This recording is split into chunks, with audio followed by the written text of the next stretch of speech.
Welcome to Tenor Tech, where I solve the problems you didn't even know you had.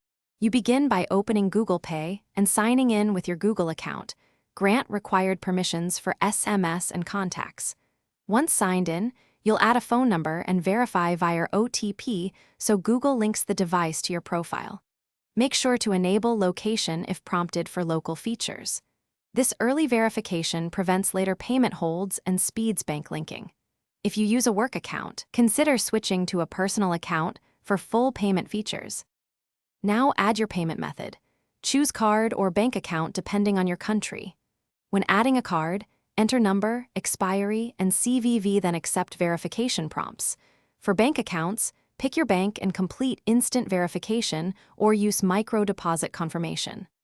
Once done, set a UPI PIN or confirm two-factor steps so transfers are authorized. Make sure to review bank limits and linked phone number because mismatches cause verification failures later. Finish by setting a secure screen lock and confirming the primary payment method in settings. This prevents unauthorized spending. Then test with a small payment to validate everything and confirm receipts and transaction history update. If something goes wrong, first recheck that the phone number tied to your bank matches Google Pay, then verify app permissions and network connection. If verification still fails, remove and re-add the method or contact your bank to ensure they allow digital wallet links.